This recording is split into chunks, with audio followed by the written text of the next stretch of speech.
بسم اللہ الرحمن الرحیم۔ ایپیسوڈ 11۔ کتاب کا نام آتش پرست۔ مفتوح ایران کے شکست خوردہ آتش پرستوں کی اسلامی حکومت کے خلاف سازشوں اور ریشہ دیوانیوں کا احوال۔ مصنف اسلم راہی MA۔ افشین کا بیٹا حسن اپنی خاندانی حویلی میں اپنے غلام داجس اور اپنے قریبی عزیز منگجور کے ساتھ بیٹھا ہوا تھا کہ اس کمرے میں افشین بے پناہ خوشی کا اظہار کرتے ہوئے اور مسکراتے ہوئے داخل ہوا۔ اس کی آمد پر اس کا بیٹا حسن، منگجور اور غلام داجس تینوں اٹھ کھڑے ہوئے تھے۔ ہاتھ کے اشارے سے افشین نے ان تینوں کو بیٹھنے کے لیے کہا، خود بھی ان کے سامنے بیٹھ گیا تھا۔ پھر اپنے بیٹے حسن کی طرف دیکھتے ہوئے افشین کہہ رہا تھا، حسن میرے بیٹے، میں آج امیر المؤمنین کے پاس 2 کاموں کے سلسلے میں گیا تھا۔ اپنی نوعیت کے لحاظ سے دونوں کام بڑے اہم تھے، اور یہ دونوں کام میں ایتاق کی غیر موجودگی میں کرنا چاہتا تھا۔ ایتاق کی موجودگی میں یہ دونوں کام ناممکن تھے۔ اب بھی جن 2 کاموں کے لیے میں گیا تھا ان میں پوری طرح کامیاب نہیں ہوا ہوں۔ ایک کام ہو گیا ہے اور دوسرا کام اٹک گیا ہے۔ افشین رکا، کچھ دیر سوچا، پھر اپنی گفتگو کا سلسلہ جاری رکھتے ہوئے کہنے لگا، حسن میرے بیٹے، ایتاق کی بابق قرمی کے سالار ریام کی طرف جانے کے بعد میں برابر یہ سوچتا رہا تھا کہ تمہیں اور منگجور کو سلطنت کے کسی اہم عہدے پر فائز کروا دوں۔ یہ گفتگو اگر میں ایتاق کی موجودگی میں کرتا تو ایتاق یقیناً مخالفت کرتا اور میرا کام نہ ہونے دیتا، اور پھر ایتاق امیر المؤمنین کا مشیر جنگ ہے اور اس کی بات کو معتصم بڑی اہمیت بھی دیتا ہے۔ پہلا کام جو میں کرنا چاہتا تھا وہ یہ ہے کہ میری خواہش تھی کہ تمہیں ترکستان کا والی مقرر کروا دوں۔ منگجور کے متعلق میری یہ خواہش تھی کہ امیر المؤمنین اسے آرمینیا اور آذربائیجان کا والی مقرر کر دیں۔ یہ دونوں معاملے میں نے آج امیر المؤمنین کے سامنے پیش کیے۔ اس سلسلے میں کافی بحث و تمہیز بھی ہوئی، جس کے نتیجے میں سلطان نے میری ایک بات تو مان لی لیکن دوسری نہیں مانی۔ جو بات مانی ہے وہ یہ کہ تمہیں ترکستان کا والی مقرر کر دیا گیا ہے۔ اس کے ساتھ ہی کچھ کاغذات افشین نے اپنے بیٹے حسن کے سامنے پھینک دیے اور بولا، یہ تمہاری تقرری کے امیر المؤمنین سے سرمبہر کاغذات ہیں، انہیں سنبھالو اور جس قدر جلد ممکن ہو ترکستان کی طرف روانہ ہو جانا۔ تمہاری روانگی کے وقت یہاں سے ایک دستہ بھی تمہاری حفاظت کے لیے تمہارے ساتھ روانہ ہوگا۔ جہاں تک منگجور کا تعلق ہے تو امیر المؤمنین نے فی الحال منگجور کو آرمینیا اور آذربائیجان کا والی مقرر کرنے سے انکار کر دیا ہے۔ سلطان نے کہا ہے کہ یہ معاملہ وہ ایتاق کی موجودگی میں طے کرے گا۔ اس سلسلے میں اس سے صلاح مشورہ کرے گا، اس لیے کہ آذربائیجان اور آرمینیا کے حالات بڑے دگرگوں ہیں اور اس علاقے کو بابق قرمی نے اپنی آماجگاہ بنا لیا ہے۔ امیر المؤمنین کا کہنا ہے کہ اس علاقے کا والی کسی ایسے شخص کو بنایا جائے گا جو بڑی دلیری اور بہادری سے بابق قرمی کے لشکر کا مقابلہ کر سکے۔ ساتھ ہی امیر المؤمنین نے یہ بھی کہہ دیا ہے کہ ان علاقوں میں ویسے بھی ہمارا عرب جرنیل محمد بن یوسف ہے اور وہ اس سارے علاقے کو اپنی گرفت میں لے رہا ہے، گرے ہوئے قلعوں کی مرمت کروا رہا ہے۔ جن بستیوں کو لوٹ کر بابق قرمی کے جرنیلوں نے برباد کیا ہے انہیں بھی آباد کرنے کی کوشش کر رہا ہے۔ ایک طرح سے فی الحال امیر المؤمنین ابو سعید محمد بن یوسف ہی کو آذربائیجان کا والی سمجھتے ہیں۔ سامعین سے گزارش کی جاتی ہے کہ ہمارے دونوں چینلز کے پلیٹ فارم سے جتنی بھی آڈیو بکس کی ریکارڈنگ کمپلیٹ ہو چکی ہے اسے خود بھی سنیں اور زیادہ سے زیادہ شیئر کرنے کی کوشش کریں، اور ہمارے سوشل میڈیا پلیٹ فارم کے لنکس ڈسکرپشن میں دیے گئے ہیں۔ ہمیں سبسکرائب اور فالو ضرور کریں تاکہ آپ کو ضروری اپڈیٹس ملتے رہیں، اور ہماری ٹیم کی فنانشیل سپورٹ کے لیے پیٹریون کی لنک ضرور چیک کریں۔ جزاک اللہ۔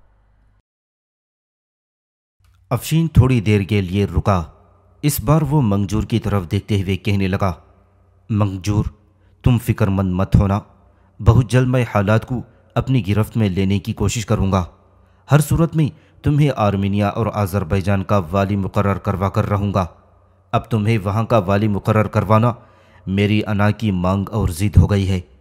امیر المؤمنین نے تو کہہ دیا ہے کہ ایتاخ کے آنے کے بعد اس معاملے کو نمٹایا جائے گا، لیکن فی الحال اس کے آنے کی امید نہیں، اس لیے کہ میری موجودگی میں ہی سرحدی علاقوں میں کچھ قاصد آئے تھے جنہوں نے امیر المؤمنین کو یہ اطلاع دی ہے کہ اسحاق بن یحییٰ اپنے لشکر کے ساتھ چند روز تک سمرہ میں داخل ہو جائے گا، جبکہ سرحدوں کی حفاظت کے لیے ایتاخ اور اشناس نے اپنے لشکر کے ساتھ وہیں قیام کر لیا ہے۔ وہ کب آئے گا اس کی کوئی خبر نہیں۔ بہرحال منجور، تم فکر مند مت ہو، ایک نہ ایک روز میں تمہارا کام بھی کر کے رہوں گا۔ جو خبریں وہ قاصد لے کر آئے ہیں ان میں سب سے اہم خبر جو ہمارے لیے ہے وہ یہ کہ سمدان قلعے سے باہر ایتاخ نے بابک قرمی کے سپہ سالار اعلیٰ عصمت اور اس کے دوسرے بڑے جرنیل طرح خان کو بدترین شکست دی۔ پھر وہ سمدان کے قلعے میں حملہ آور ہوا، سمدان پر اس نے قبضہ کر لیا اور سمدان کے قلعے میں بابک قرمی کا ریام نام کا جو سپہ سالار تھا اسے بھی ایتاخ نے گرفتار کر لیا۔ سمدان میں اس وقت محمد بن یوسف اپنے لشکر کے ساتھ مقیم ہے اور وہ وہیں سے نکل کر تباہ حال قلعوں کی مرمت کروا رہا ہے۔ جہاں تک ریام کا تعلق ہے تو اسے ایتاخ اپنے ساتھ ارض شام کی طرف لے گیا تھا اور اب ریام کو اسحاق اپنے ساتھ سمرہ کی طرف لا رہا ہے، اس لیے کہ ریام کے خلاف ایک بڑھیا نے نالش کی تھی۔ ریام کا فیصلہ خود امیر المؤمنین ہی کریں گے۔ افشین جب خاموش ہوا تو اس کے بیٹے حسن نے اسے مخاطب کرتے ہوئے پوچھا، اے پدر محترم، مجھے کب ترکستان کی طرف روانہ ہو جانا چاہیے؟ افشین نے کچھ سوچا اور پھر کہنے لگا، میرے خیال میں تمہیں 1-2 روز تک ترکستان کی طرف کوچ کرنا چاہیے۔ وہاں رہتے ہوئے جو تم نے کام کرنے ہیں ان کی تفصیل میں تم تینوں سے کہتا ہوں۔ تم تینوں جانتے ہو کہ یہ بات تو طے ہے کہ بابک قرمی کا خاتمہ ہم ہر صورت میں چاہتے ہیں۔ میں اپنی سرزمین ترکستان کو واپس کر لینا چاہتا ہوں۔ وہاں میں آتش پرستوں کی ایک خود مختار حکومت قائم کرنا چاہتا ہوں، اور یہ حکومت اس وقت تک قائم نہیں ہو سکتی جب تک کہ بابک قرمی زندہ ہے، اس لیے کہ جب تک وہ زندہ ہے آتش پرست مجھے کچھ زیادہ اہمیت نہیں دیں گے۔ میں آج تم پر یہ انکشاف کر دوں کہ خفیہ طریقے سے کئی بار میں نے بابک قرمی سے اس سلسلے میں رابطہ قائم کیا تھا، لیکن وہ اس حق میں نہیں کہ وہ پس پشت چلا جائے اور میں منظر عام پر آ جاؤں۔ وہ خود آذربائیجان اور آرمینیا کے علاقوں میں آتش پرستوں کی حکومت قائم کرنے کے درپے ہے، لہٰذا اس کے اور ہمارے مفادات آپس میں ٹکراتے ہیں۔ میں تو دل سے دعا کرتا ہوں کہ کبھی امیر المؤمنین مجھے بابک قرمی پر حملہ آور ہونے کا حکم دے دیں تو میں آہستہ آہستہ آذربائیجان کے کوہستانی سلسلے میں ایک قلعے سے دوسرے قلعے تک جست و خیز کرتا ہوا اسے اپنے سامنے مغلوب کر دوں۔ اگر میں اسے ایک بار اپنے سامنے مغلوب کرنے میں کامیاب ہو گیا تو یاد رکھنا زندگی بھر امیر المؤمنین میری خواہش کسی آرزو کو رد نہیں کرے گا، اور میں دل سے بھی ایسا ہی چاہتا ہوں۔ اگر میں ایسا کرنے میں کامیاب ہو گیا تو یاد رکھنا میں امیر المؤمنین سے کہوں گا کہ میں سمرہ میں رہنے کے بجائے ترکستان میں مقیم ہونا پسند کروں گا، اور امیر المؤمنین نے اگر میری بات کو تسلیم کر لیا تو میں ترکستان میں قیام کرتے ہوئے ترکستان میں آتش پرستوں کی ایک ناقابل تسخیر سلطنت قائم کرنے کی کوشش کروں گا۔ افشین رکا، پھر اپنے بیٹے حسن کا جائزہ لیتے ہوئے کہنے لگا، حسن میرے بیٹے، وہاں رہتے ہوئے تم بڑا محتاط رہنا۔ ان سرزمینوں میں کچھ لوگ ایسے بھی ہوں گے جو تمہارے افعال و کردار پر نگاہ رکھیں گے، خصوصیت کے ساتھ ایتاخ اور عجیف بن انبسا اپنے آدمیوں کے ذریعے تم پر نگاہ رکھیں گے۔ افشین کی بات کاٹتے ہوئے اس کا بیٹا حسن بول پڑا، یہ ایتاخ اور عجیف بن انبسا آپ پر کیوں شک کر رہے ہیں؟ میرے خیال میں وہ برے آدمی نہیں ہیں۔ افشین نے مکروہ قسم کا ایک قہقہہ سا لگایا اور پھر کہنے لگا، تم ابھی بچے ہو، نادان ہو، نہیں سمجھتے کہ دشمن کون ہے اور دوست کون ہے۔ ایتاخ اور عجیف بن انبسا بظاہر عام لوگوں کی نگاہ میں میرے بہترین ساتھی، رفیق اور دوست ہیں، مگر باطن وہ میرے بدترین دشمن ہیں، خصوصیت کے ساتھ عجیب بن انبسہ میرا سب سے بڑا رقیب ہے، کیونکہ وہ میرا مقام اور منصب حاصل کرنا چاہتا ہے۔ ان دونوں کی شخصیت سے متعلق میں تمہیں ذرا تفصیل سے بتاتا ہوں۔ جہاں تک عجیب بن انبسہ کا تعلق ہے تو یہ شخص بظاہر لمحوں کے بے کران سلسلوں اور نغموں اور کرن کرن بکھرتی حقیقتوں جیسا بے ضرر لگتا ہے، لیکن صحرائے عرب کا یہ بدو بظاہر جتنا بے ضرر لگتا ہے، حقیقت میں یہ اس سے کہیں زیادہ خوفناک اور تہو پالا کر دینے والا شخص ہے۔ لیکن اس کے برخلاف جہاں تک ایتاق کا تعلق ہے تو یہ عجیب بن انبسہ سے مختلف ہے۔ یہ شخص بظاہر جلتے پیاسے صحرا کی طرح خاموش اور دشت کے خوف میں منظر جیسا چپ رہتا ہے، لیکن ہر ایک کی بات سنتا ہے، ہر ایک کے ارادوں کو بھانپتا ہے اور ہر ایک کی کارروائیوں کو اپنے ذہن میں محفوظ کرتا چلا جاتا ہے۔ جب وقت آتا ہے تو یہی شخص پھر اپنے دشمنوں کے خلاف سرگرم عمل نظر آتا ہے۔ جب کسی پر وارد ہوتا ہے تو اسے تباہ و برباد کیے بغیر نہیں چھوڑتا۔ میں تم سب کو تنبیہ کروں گا کہ ان سے بچ کر رہنا۔ افشین جب خاموش ہوا تو منگجور نے بولتے ہوئے گفتگو کا آغاز کیا۔ آپ نے ایتاق اور عجیب بن انبسہ سے متعلق تو تفصیل بتا دی، اسحاق بن یحییٰ بغا کبیر اشناس اور محمد بن یوسف کے متعلق آپ نے کچھ نہیں بتایا۔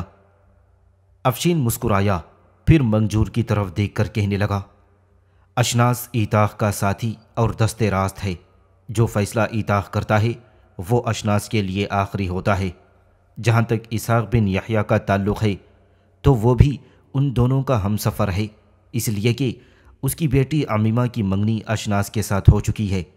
باقی رہتا ہے بغا کبیر یعنی محمد بن یوسف، تو یہ دونوں بھی ایتاق کے بہترین دوست ہیں اور اس کے حامی اور مددگار ہیں۔ اگر تم ایتاق اور عجیب بن انبسہ سے بچ کر رہ گئی تو یاد رکھنا باقی چاروں سے تم خود بخود ہی محفوظ ہو جاؤ گی۔ یہ موضوع تو ختم ہوا، اب میں تم سب سے دو مزید موضوعات پر گفتگو کرنا چاہتا ہوں۔ پہلا موضوع یہ ہے کہ عجیب بن انبسہ کے خلاف تو حالات خود بخود ہی حرکت میں آنے والے ہیں، یا یوں جانو عجیب بن انبسہ کے خلاف میں نے جال پھینک دیا ہے اور مجھے امید ہے کہ وہ اندھے کبوتر کی طرح اس میں پھنس کر رہ جائے گا اور امیر المؤمنین معتصم خود ہی اس کا خاتمہ کر دے گا۔ لیکن ایتاق ایسے جالوں میں پھنسنے والا نہیں۔ اب افشین کی بات کاٹتے ہوئے اس کا بیٹا حسن بول پڑا، عجیب بن انبسہ سے متعلق آپ نے کیا کیا؟ اس پر افشین نے ایک مکروہ قہقہہ لگایا اور پھر کہنے لگا، تم تینوں کو یاد ہوگا کہ کچھ عرصہ پہلے رومنوں کے شامی حاکم لوزر نے جب مسلمانوں کی سرحدی بستیوں پر حملہ کیا تھا تو وہاں سے بہت سے لوگ بے گھر ہوئے جنہیں سمرہ میں آباد کیا گیا۔ ان لوگوں میں تورون نام کا ایک شخص تھا جس کی دو بیٹیاں تھیں، ان میں سے ایک کا نام دوما اور دوسرے کا نام ریدا ہے۔ دونوں ہی انتہا درجے کی خوبصورت ہیں۔ تورون ایک ماہر اور سند یافتہ طبیب ہے۔ اس کی دونوں بیٹیاں دوما اور ریدا بھی طب کے پیشے سے وابستہ ہیں۔ یہاں آنے کے بعد وہ عجیب بن انبسہ کے لشکر میں شامل ہو گئے تھے تاکہ وہاں طبیب کے فرائض سر انجام دیں، اس لیے کہ جو لشکر عجیب بن انبسہ کے تحت جنگوں میں حصہ لیتا ہے اس میں طبیبوں کی کمی ہوتی ہے۔ لہٰذا یہ تینوں باپ بیٹی عجیب بن انبسہ کے لشکر میں شامل کر لیے گئے۔ تورون بھی کمال کا شخص ہے، کسی شخص کو اپنی طرف مائل کرنے کا ہنر بھی جانتا ہے، جبکہ اس کی دونوں بیٹیاں اپنی خوبصورتی کی بنا پر لوگوں کو اپنی طرف مائل کرنے کی صناعی جانتی ہیں۔ جب یہ تینوں عجیب بن انبسہ کے لشکر میں شامل کیے گئے تھے اسی وقت سے میری ان تینوں پر نگاہ تھی اور میں نے تہیہ کر لیا تھا کہ ان تینوں سے میں عجیب بن انبسہ کے خلاف کام لوں گا۔ اب میں نے ان تینوں کو اپنا ہم نوا، اپنا ہم خیال بنا لیا ہے۔ وہ مجھ پر اعتماد اور بھروسہ کرنے لگے ہیں۔ میں نے ان سے ایک بہت بڑا کام لینے کا تہیہ کر لیا ہے۔ میرے عزیزوں، تم جانتے ہو کہ معتصم کا بھتیجا عباس بن مامون رشید اور عجیب بن انبسہ دونوں آپس میں بھائی بنے ہوئے ہیں۔ دونوں کے بہترین تعلقات ہیں، اکٹھے اٹھتے بیٹھتے ہیں، ایک دوسرے پر پورا اعتماد اور بھروسہ کرتے ہیں، اور یہ بات یقیناً میرے حق میں نہیں جاتی، اس لیے کہ عباس بن مامون رشید میرا سخت مخالف ہے، عجیب بن انبسا بھی میرا بدترین دشمن ہے، لہٰذا ان دونوں کا آپس میں اتحاد کر لینا میرے لیے نقصان دہ ثابت ہو سکتا ہے۔ میں نے آج تورون سے علیحدگی میں بات کی اور اس کے ذہن میں نے یہ بات ڈال دی کہ وہ عجیب بن انبسا کے اور زیادہ قریب ہو جائے اور عجیب بن انبسا کو اس بات پر آمادہ کر لے کہ وہ عباس بن مامون رشید کو یہ مشورہ دے کہ معتصم کے بجائے عباس بن مامون رشید کو امیر المؤمنین ہونا چاہیے۔ اب میرے کہنے پر تورون عجیب بن انبسا کو اکسائے گا کہ وہ عباس بن مامون رشید سے یہ کہے کہ وہ معتصم کی نسبت مسلمانوں کا امیر المؤمنین ہونے کا زیادہ حق رکھتا ہے۔ اس طرح جب تورون عجیب بن انبسا کو اکسائے گا اور عجیب بن انبسا برابر عباس بن مامون رشید کو اکساتا رہے گا تو میرا خیال ہے ایک روز ایسا ضرور آئے گا کہ عباس بن مامون رشید اپنے چچا معتصم کے خلاف بغاوت کھڑی کرنے کی کوشش کرے گا، اور جب ایسا وقت آئے گا تو یاد رکھنا وہ وقت عباس بن مامون رشید، عجیب بن انبسا اور اس کے قریبی ساتھیوں کے لیے انتہا درجے کا مہلک اور ہلاکت خیز ہوگا۔ عمر فرغانی کو بھی میں نے اس میں ملوث کرنے کی کوشش کی ہے، اس لیے کہ ان دنوں اس کے تعلقات بھی عباس بن مامون رشید کے ساتھ اور عجیب بن انبسا کے ساتھ بڑے قریبی گہرے دوستانہ تعلقات ہیں، بلکہ برادرانہ ہیں۔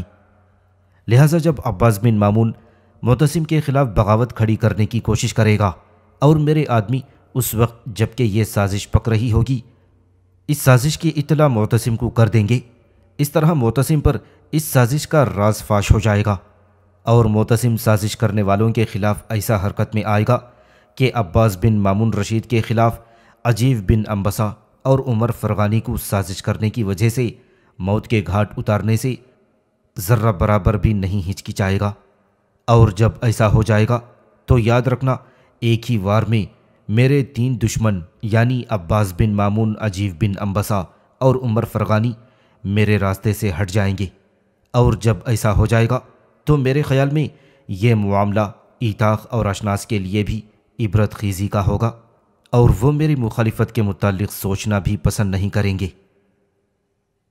افشین جب خاموش ہوا تب اس کے بیٹے حسن نے خدشات کا اظہار کرتے ہوئے کہنا شروع کیا، پدر محترم، اگر کسی موقع پر تورون نے امیر المؤمنین سے یہ کہہ دیا کہ آپ نے اسے اکسایا تھا کہ وہ عجیب بن انبسا کے ذہن میں یہ بات ڈالے کہ عباس بن مامون رشید بھی خلافت کا دعوے دار بن جائے، اگر اس تورون نام کے طبیب نے امیر المؤمنین سے یہ بات کہہ دی تو پھر آپ یہ بھی تو سوچ لیں کہ آپ کس مقام پر کھڑے ہوں گے۔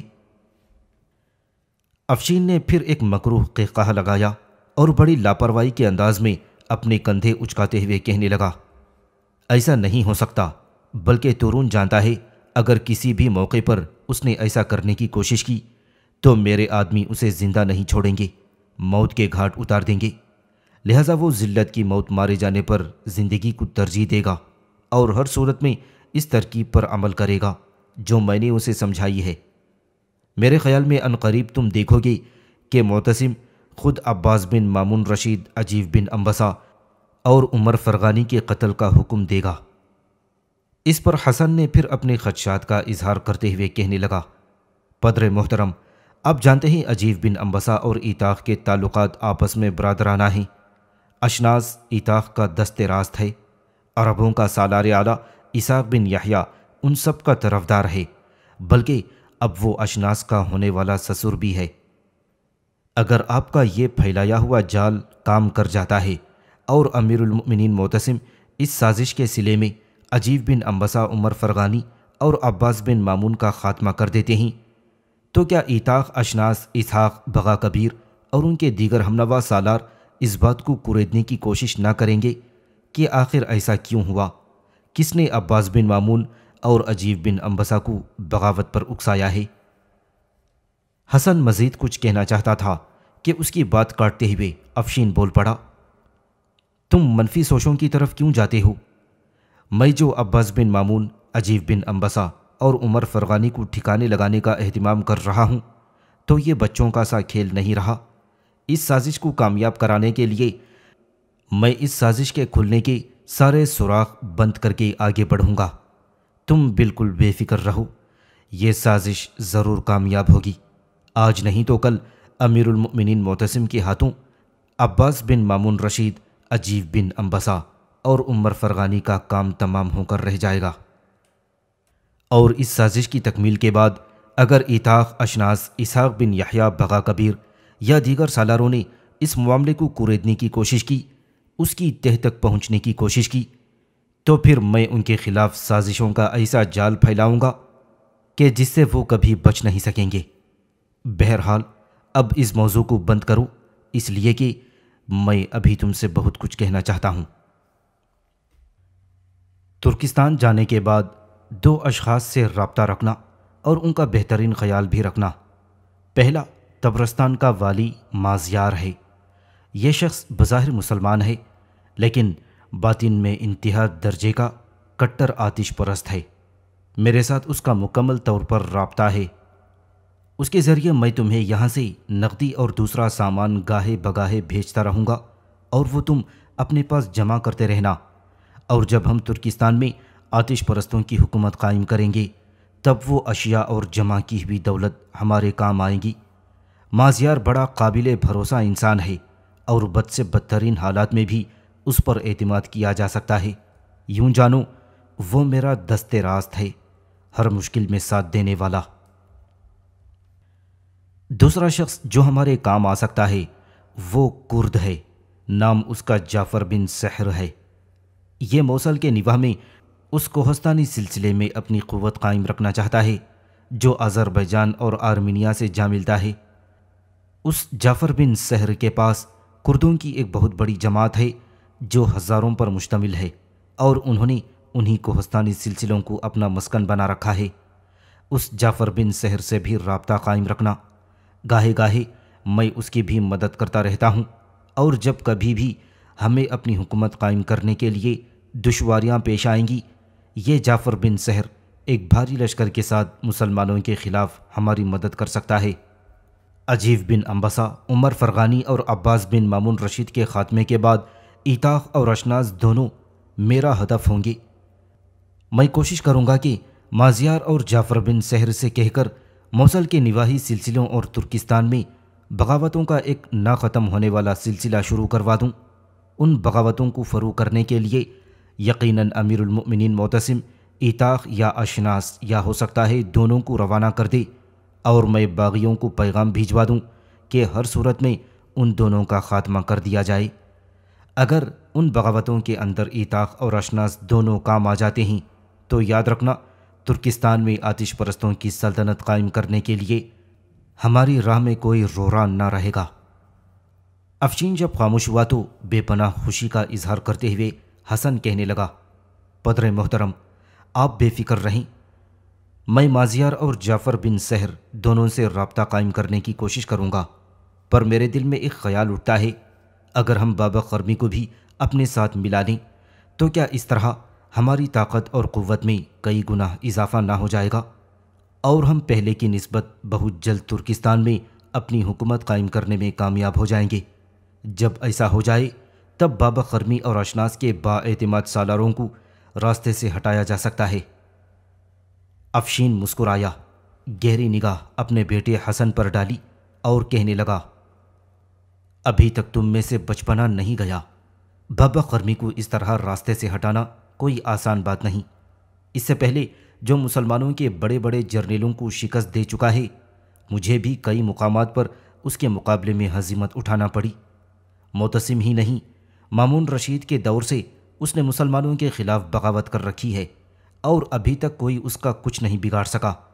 آذربائیجان اور آرمینیا کے کوہستانی سلسلوں کے اندر اس کے پاس ایک بہت بڑی طاقت ہے جسے زیر کرنا اگر ناممکن نہیں تو مشکل ضرور ہے۔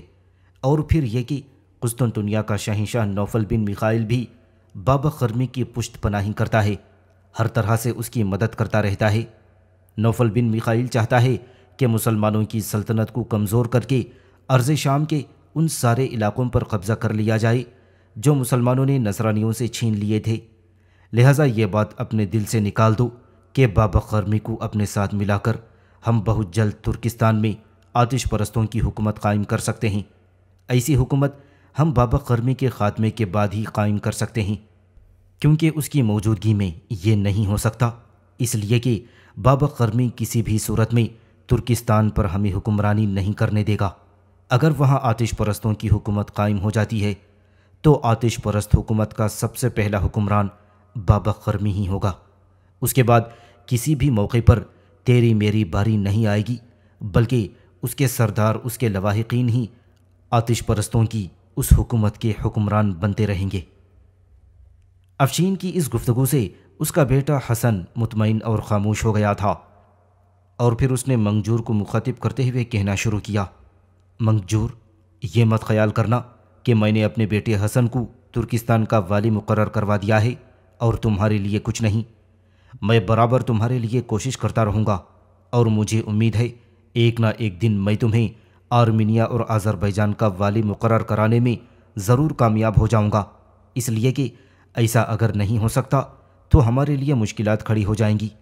اگر تمہیں آرمینیا اور آذربائیجان کا والی مقرر کیا جاتا ہے تو پھر جس سلطنت کے میں خواب دیکھ رہا ہوں، آتش پرستوں کی وہ سلطنت جلد قائم ہو جائے گی، اس لیے کہ تم آذربائیجان کے والی بنتے ہو تو پھر آذربائیجان سے تبرستان اور پھر تبرستان سے ترکستان تک ہمارا ایک رابطہ رہے گا۔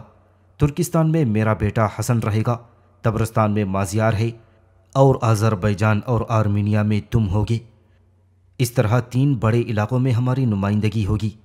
بیچ میں صرف خراسان کا علاقہ رہتا ہے جس کا والی ان دنوں عبداللہ بن طاہر ہے۔ اگر اس علاقے پر بھی ہمارے کوئی والی مقرر کر دیا گیا تو پھر ہمارے شمالی علاقوں میں ہم اپنی سلطنت قائم کرنے میں کامیاب ہو جائیں گے۔ افشین رکا اور پھر کہنے لگا، جس روز ترکستان، تبرستان، آرمینیا اور آذربائیجان کے بعد خراسان پر بھی ہم نے اپنے پنجے گاڑ لیے تو پھر یاد رکھنا اسی روز آتش پرستوں کی حکومت قائم ہو جائے گی۔ میرے بیٹے، ایک بات اپنی ذہن میں یاد رکھنا، وہ یہ ہے کہ خراسان کا موجودہ والی عبداللہ بن طاہر بڑا عقل مند، بڑا دلیر اور سیانہ آدمی ہے۔ بات کی تہ تک ہی پہنچ کر معاملے کو چھوڑتا ہے، اور پھر سب سے بڑی اور خطرناک بات یہ ہے کہ یہ عبداللہ بن طاہر ایتاق کا خاص آدمی ہے۔ جو بھی کام کرتا ہے اپنے قاصد بھجوا کر پہلے سمرہ میں ایتاق سے مشورہ کرتا ہے اور پھر اس کے بعد کوئی قدم اٹھاتا ہے۔ لہٰذا جب بھی کبھی خراسان کے والی عبداللہ بن طاہر سے تمہارا واسطہ پڑے یا اس سے تمہاری ملاقات ہو تو اس کے ساتھ گفتگو اور بول چال اور چال ڈھال میں بڑا محتاط رہنا، اس لیے کہ وہ بڑا چہرہ شناس ہے، آنکھوں میں آنکھیں ڈال کر احوال پڑھنے کا بھی ماہر ہے، اور پھر ایتاق جیسا خطرناک شخص اس کی پشت پناہی کرتا ہے جو ہمارے لیے مسائل ہی نہیں بلکہ خطرناک حادثات کھڑے کر سکتا ہے۔ افشین ایک بار پھر خاموش ہو گیا، گردن جھکا کر کچھ سوچا، اس کے بعد اپنے بیٹے حسن کی طرف دیکھتے ہوئے کہنے لگا، میں ایک کام کے سلسلے میں جاتا ہوں، اب تم اپنے کوچ کی تیاریاں شروع کر دو۔ اس کے ساتھ ہی افشین اپنی حویلی کے اس کمرے سے نکل گیا تھا۔ اپنی قیامگاہ کے ایک کمرے میں ردا اور دوما دونوں اکٹھی بیٹھی باہم گفتگو کر رہی تھیں کہ باہر سے سراب اس کمرے میں داخل ہو گیا۔ دونوں نے اپنی جگہ سے اٹھ کر اس کا استقبال کیا۔ سراب مسکراتا ہوا ان دونوں کے قریب بیٹھ گیا، پھر ان کی طرف دیکھتے ہوئے کہنے لگا، میری بیٹیوں، آج کا دن میرے لیے انتہائی خوشی کا دن ہے۔ دوما اور ردا دونوں چونکتے ہوئے سراب کی طرف دیکھنے لگی تھیں۔ پھر دوما نے پوچھا، محترم سراب، ایسی کون سی بات ہو گئی کہ آج کے دن کو آپ اپنی زندگی کا کامیاب دن قرار دے رہے ہیں؟ اس پر سراب خوشی کا اظہار کرتے ہوئے کہنے لگا، میری بچیوں، آج مجھے 2 کامیابیاں نصیب ہوئی ہیں۔ جس کام کے سلسلے میں ہم یہاں آئے ہیں، اب لگتا ہے ہمارا کام آسان ہو جائے گا۔ پہلا کام جو ہمارے حق میں ہوا ہے وہ یہ کہ افشین میرا ہمراز بن چکا ہے۔ بقول اس کے وہ گزشتہ کئی ہفتوں سے میرا مطالعہ کر رہا تھا کہ جو کام میں اور تم دونوں مل کر کرنا چاہتے تھے وہ کام اس افشین نے ہمارے لیے آسان کر دیا ہے۔ دراصل افشین ایتاق اور اشناس کے علاوہ عجیب بن انبسا عمر فرغانی اور عباس بن مامون رشید کو اپنے بدترین دشمنوں میں خیال کرتا ہے، اور آج اس نے پہلے میرے ساتھ گفتگو کی، مجھے اپنے اعتماد میں لیا۔ جب اس نے محسوس کیا کہ میں اس کے لیے کام کرنے کے لیے تیار ہوں، تب اس نے مجھے مہم سونپ دی، اور وہ یہ ہے کہ اس نے کہا کہ میں برابر عجیب بن انبسہ کو اکساتا رہوں کہ وہ عباس بن مامون پر زور دیتا رہے کہ معتصم کے بجائے وہ خود خلافت کا حقدار تھا، لہٰذا معتصم کے خلاف بغاوت شروع کر دی۔ میری دونوں بچیوں، اس علاقے میں ہم تینوں کے آنے کا سب سے بڑا مقصد یہی تھا کہ مسلمانوں کی سلطنت میں ایک انتشار پیدا کیا جائے، سالاروں کو آپس میں لڑایا جائے، مسلمانوں کے والیوں میں جگہ جگہ بغاوت کا سلسلہ کھڑا کیا جائے۔ جس سلسلے میں ہم یہاں آئے ہیں اس سلسلے کا پہلا دروازہ کھلتا ہوا مجھے نظر آتا ہے، اس لیے کہ پہلے کی نسبت اب ہمارا کام بہت آسان ہو جائے گا۔ اس سلسلے میں افشین بھی ہمارا ساتھ دے گا۔ سوراب جب خاموش ہوا تب ردا نے بے پناہ خدشات کا اظہار کرتے ہوئے کہنا شروع کیا، محترم سوراب، کہیں یہ دھوکہ نہ ہو اور یہ کہ اپنی مہم کو کامیاب بناتے بناتے ہم کہیں غداری اور جاسوسی کے الزام میں دھر نہ لیے جائیں اور مسلمان ہماری گردنیں نہ کاٹ دیں۔ افشین مسلمانوں کے لشکریوں کے بڑے حصوں کا سالار اعلیٰ ہے، وہ کیوں کر مسلمان ہوتے ہوئے اس طرح مسلمانوں کے خلاف بغاوت کرے گا؟ عجیب بن انبسہ عباس بن مامون رشید اور عمر فرغانی کو اپنے راستے سے ہٹانے کی کوشش کرے گا۔ سوراب مسکرایا اور کہنے لگا، میری بچیوں، بظاہر تو وہ مسلمان ہے پر باطن ابھی تک وہ آتش پرست ہے، ترکستان میں اپنی آتش پرستوں کی حکومت قائم کرنا چاہتا ہے۔ اسی بنا پر وہ مختلف سالاروں کو اپنے راستے سے ہٹا کر اپنی کامیابیوں کے دروازے کھولنا چاہتا ہے۔ تم دونوں فکر مند نہ ہو، افشین کو میں نے اچھی طرح پرکھا اور سمجھا ہے، وہ ہمارے ساتھ مخلص ہے، کیونکہ میں نے بھی عمر کا یہ حصہ یوں ہی نہیں گزار دیا۔ افشین پر مکمل اعتبار اور سمجھوتا کیا جا سکتا ہے، اور اب ہمارے پاس ایک اور موضوع آ گیا ہے، وہ یہ کہ معتصم کے بجائے عباس بن مامون رشید کو مسلمانوں کا خلیفہ ہونا چاہیے، اور اب ہم نے اسی موضوع پر کام کرنا ہے۔ جو بات اب میں تمہارے ساتھ طے کرنا چاہتا ہوں وہ یہ ہے کہ جب کبھی بھی میری یا تم دونوں سے عجیب بن انبسہ کی ملاقات ہو، باتوں باتوں میں اس پر یہی زور دینا کہ عباس بن مامون رشید اس کے بہترین دوستوں میں ہے، لہٰذا وہ عباس بن مامون رشید پر زور دے گا کہ معتصم کے خلاف بغاوت کھڑی کر دے اور معتصم کے بجائے خود خلیفہ بننے کی کوشش کرے، اور یہ مقصد حاصل کرنے کے لیے آہستہ آہستہ لشکریوں کو اپنے ساتھ ملانے کی کوشش کرے۔ اگر ہم عجیب بن انبسہ کے ذریعے عباس بن مامون رشید کو یہ کام کرنے پر آمادہ کر دیں تو یوں سمجھو ہم اپنے مقصد میں کامیاب ہو جائیں گے۔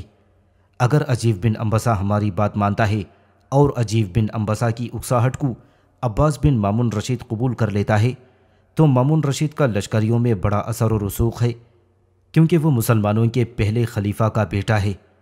بہت سے لوگ اس کی بات ماننے پر تیار ہو جائیں گے، اس کے لیے جان کی بازی بھی لگانے کی حامی بھر لیں گے۔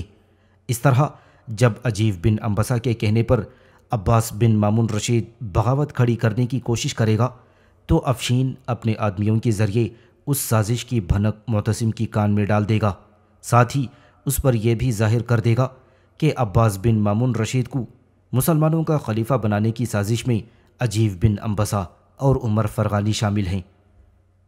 یہ بات جب معتصم کو معلوم ہوگی تو یاد رکھنا وہ بہت جلد فیصلہ کرے گا۔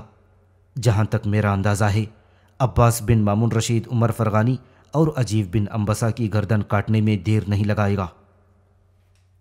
سوراب جب خاموش ہوا تو دوما کسی قدر اطمینان کا اظہار کرتے ہوئے بولی، میرے محترم، اگر یہ بات ہے تو پھر اس معاملے کو عجیب بن انبسہ عمر فرغانی اور عباس بن مامون رشید تک ہی کیوں محدود رکھا جائے؟ سازش کے اس معاملے میں کیوں نہ ایتاق اشناس بغا کبیر اور بڑے سالار اسحاق بن یحییٰ کو بھی ملوث کیا جائے۔ سوراب مسکرایا اور پھر دوما کی طرف دیکھتے ہوئے کہنے لگا، بیٹی، اتنے بڑے مسلمان سالاروں کو ایک ہی سازش میں ملوث کرنا ناممکن ہے۔ اس طرح معتصم شک اور شبہے میں پڑ جائے گا اور اس معاملے کی تہ تک جانے کی کوشش کرے گا۔ اگر ایسا ہوتا ہے تو یاد رکھنا افشین بھی اس میں دھر لیا جائے گا۔ جہاں تک ایتاق کا تعلق ہے تو معتصم کے دل و دماغ میں ایتاق کی بڑی قدر و قیمت ہے، وہ اس کا سب سے نایاب اور قیمتی جرنیل خیال کیا جاتا ہے، اور اگر ہم نے بغا کبیر کو بھی اس میں شامل کر لیا تو یوں جانو اس کے شامل ہونے سے ایتاق اشناس اور اسحاق بن یحییٰ بھی شامل ہو جائیں گے۔ اس طرح کامیابی کے بجائے ناکامی کا منہ ہمیں دیکھنا پڑے گا اور ہم تینوں کے ساتھ افشین کی گردن بھی کٹ کر رہ جائے گی۔ سوراب کی اس گفتگو سے دوما اور ردا تھوڑی دیر تک اطمینان کا اظہار کرتی رہیں، اور پھر ردا بول پڑی، میرے محترم، جب ہم ایسا کرنے میں کامیاب ہو جائیں اور اس کے نتیجے میں معتصم، عجیب بن انبسہ، عمر فرغانی اور عباس بن مامون رشید کو اپنے راستے سے ہٹا دے گا تو کہیں ایسا نہ ہو افشین اس راز کو راز رکھنے کے بجائے ہم پر وارد ہو جائے، اس لیے کہ ان تینوں کا خاتمہ کرنے کے بعد اسے خدشہ رہے گا کہ کہیں ہمارے ذریعے یہ سازش منظر عام پر نہ آ جائے۔ اگر ایسا ہوا تو مجھے اندیشہ ہے کہ اس سازش کی کامیابی کے بعد افشین ہم تینوں کو راستے سے ہٹانے کی کوشش کرے گا۔ اس پر سوراب نے ہلکا سا قہقہا لگایا اور پھر کہنے لگا، نہیں، وہ ہرگز ایسا نہیں کرے گا، اس لیے کہ وہ مجھ پر یہاں تک انکشاف کر چکا ہے کہ وہ بظاہر تو مسلمان ہے لیکن باطن میں پہلے کی طرح ہی آتش پرست ہے۔ ہم نے اس کا یہ بھید کسی پر ظاہر کر دیا تو یاد رکھنا سمرہ میں زندگی بسر کرنا تو بہت دور کی بات ہے، اسے اپنی زندگی بچانا مشکل ہو جائے گی۔ یہاں تک کہنے کے بعد سوراب تھوڑی دیر تک خاموش رہا، پھر کچھ سوچا اور کہنے لگا، یہ ایک موضوع تھا جس پر میں تم دونوں سے گفتگو کرنا چاہتا تھا۔ میرے خیال میں یہ موضوع اب ختم ہوا، اس پر ہم دن رات کام کریں گے اور میرے خیال میں ہم تینوں عجیب بن انبسہ کے ذریعے اس سازش کو کامیاب کرنے میں زیادہ وقت نہیں لگائیں گے۔ اب میں دوسرے موضوع کی طرف آتا ہوں۔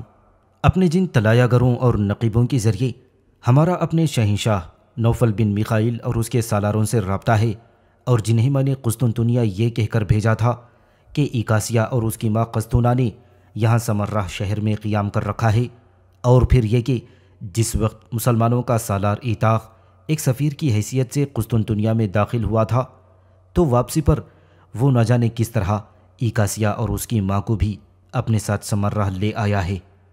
وہ طلایہ گر جو قسطنطنیہ کی طرف گئے تھے واپس لوٹ آئے، انہوں نے مجھے بتایا کہ ہماری اس کارگزاری پر نوفل بن میخائیل بے حد خوش ہے، اور اس نے یہ پیغام بھی بھجوایا ہے کہ اپنے کام کی تکمیل کے بعد جب ہم واپس قسطنطنیہ جائیں گے تو نوفل بن میخائیل ہمیں اس انداز میں نوازے گا کہ جس کا ہم تصور بھی نہیں کر سکتے۔ پھر ان مخبروں نے ہمیں یہ بھی بتایا کہ عنقریب قسطنطنیہ سے کچھ لوگ سمرہ شہر میں آ کر ہم تینوں سے رابطہ کریں گے اور ہمارے ساتھ معاملہ طے کر کے وہ ایکاسیہ کو یہاں سے اٹھا لے جانے کی کوشش کریں گے۔ ان پر میں نے یہ انکشاف کر دیا تھا کہ ایکاسیہ ہر روز تم دونوں کے ساتھ دریائے دجلہ کے کنارے گھوڑ دوڑ کے لیے جاتی ہے، اور دریا کے ساحل سے اٹھا کر ایکاسیہ کو قسطنطنیہ لے جانا ان کے لیے کوئی مشکل نہ ہوگا۔ سوراب جب خاموش ہوا تو ردا نے پھر بولتے ہوئے کہنا شروع کیا، اور ایکاسیہ کی ماں قسطونہ کا کیا ہوگا؟ سوراب نے قہقہا لگایا اور پھر کہنے لگا، میری بیٹی، قسطونہ کا نوفل بن میخائیل نے کیا کرنا ہے؟ وہ تو صرف ایکاسیہ کو چاہتا تھا، شادی کرنے کا خواہش مند تھا۔ چند ناپسندیدہ جملوں کی بنا پر ایکاسیہ نوفل بن میخائیل سے متنفر ہو گئی تھی، اس کے حرم میں داخل نہ ہونا چاہتی تھی، لہٰذا روپوش ہو گئی۔ قسطونہ اگر یہاں رہ کر اپنی زندگی کے باقی دن گزارتی ہے تو وہ نہ ہمارے لیے کسی خطرے کا باعث بن سکتی ہے، نہ وہ قسطنطنیہ کی سلطنت کے لیے نقصان دہ ثابت ہو سکتی ہے۔ لہٰذا قسطونہ کی نہیں بلکہ نوفل بن میخائیل کو حسین و جمیل ایکاسیہ کی ضرورت ہے۔ اتنا کہنے کے بعد سوراب خاموش ہو گیا، پھر کچھ دیر سوچنے کے بعد دوبارہ بولنا شروع کیا، میری بیٹیوں، اٹھو، لشکرگاہ میں عجیب بن انبسہ سے جا کر ملیں اور آج ہی اپنے کام کی ابتدا کر دیں۔ دوما اور ردا نے سوراب کی اس تجویز سے مسکراتے ہوئے اتفاق کیا، دونوں اٹھ کھڑی ہوئیں، پھر سوراب کے ساتھ حویلی سے نکل گئیں۔